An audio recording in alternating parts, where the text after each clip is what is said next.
Hello friend, मैं अभिषेक शर्मा आपका technical classes में स्वागत कर रहा हूँ। और यहाँ पे अपन बात कर रहे हैं आज एग्जांपल नंबर 2.10 की। तो ये देख लेते हैं क्या है question. Steel bar of cross sectional area 200 mm square, यानी कि जो आपको ये स्टील बार दे रखी है इसका क्रॉस सेक्शन एरिया आपको कितना दे रखा है 200 mm square is loaded as show in figure. Find the change in length of the bar अगर मैं ई यानी यंग्स मॉडुलस आपका 200 गीगा पास्कल लेता हूँ तो फर्स्ट थिंग फर्स्ट, मैंने इस तरीके की प्रॉब्लम पहले भी अपने चैनल पे अपलोड कर रखी है। तो आपको इस प्रॉब्लम में क्या करना होता है कि आपको जितने भी पार्ट्स दिख रहे हैं उसको उतने पार्ट में डिवाइड करना है। जैसे फॉर एग्जांपल ये फर्स्ट पार्ट है, ये सेकंड है, तो इसको मेरे को ए और बी सी दोनों पार्ट में डिवाइड कर लेना है। तो फॉर एग्जाम्पल मैंने यहाँ इसको यहाँ पे डिवाइड किया। ये मेरा हो गया बी सी, जिसकी लेंथ आपकी 500 mm है। यहाँ पे आप लोड देखेंगे तो आपको ये लोड कंसीडर करना है, ये वाला लोड आपको नहीं कंसीडर करना। तो कितना लोड लगा हुआ है इसके ऊपर 30 किलो न्यूटन टेंसाइल।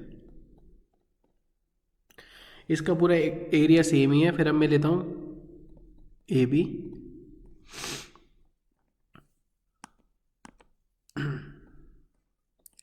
तो ए बी पे आप नोटिस करेंगे कितना लोड लग रहा है। तो आप प्लीज़ ध्यान से देखना, इसके आउटर में 50 किलो न्यूटन लगा हुआ है और इस एंड पे जब मैं आऊँगा तो ये दोनों लोड कंसीडर होंगे। तो कितना हो जाएगा 50 kilo Newton 50 kilo Newton tensile.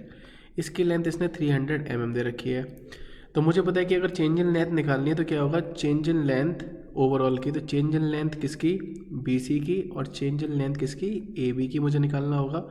तो मुझे पता है फॉर्मूला क्या होता है, P L over A E for B C, फिर आएगा P L over A E for A B. तो ये मुझे यहाँ पे निकालना पड़ेगा। तो फॉर्मूले के अंदर मेरे को सबसे पहले वैल्यूज़ पुट करनी है। वैल्यूज़ कितनी होंगी, सबसे पहले आप देखिए बी सी की बात करो तो 30 किलो न्यूटन, तो मैंने 30 × 10⁻³ लिख लिया। एल की वैल्यू उसने 500 mm दे रखी है, वो लिख ली। एरिया और ई कॉमन है तो मैं इसको भी ए ई ही लिख रहा हूँ क्योंकि मैं बाहर निकाल दूंगा। यहाँ पे जो लोड है वो है मेरा 50 × 10⁻³ जो कि लोड है ए बी के लिए, जो कि मैंने अभी आपको यहाँ पे बताया है।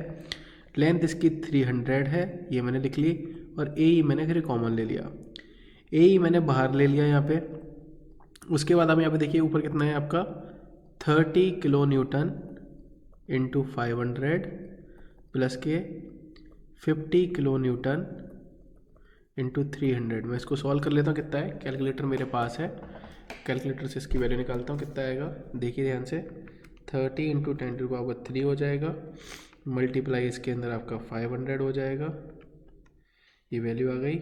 इसके अंदर प्लस कर लेता हूँ, दूसरी वैल्यू लिख लेता हूँ, प्लस कर ली, ब्रैकेट लगाया, ये हो गया मेरा 50 × 10⁻³। उसके बाद मल्टीप्लाई मैंने कर दिया आपका 300 का, ब्रैकेट बंद कर दिया। एरिया का डिवाइड दे दिया। एरिया की वैल्यू उसने दे रखी है यहाँ पे 200 mm स्क्वायर। उसने ई की वैल्यू दे रखी है 200 गीगा पास्कल, तो इंटू 10⁻³ भी कर दिया मैंने 200 के साथ।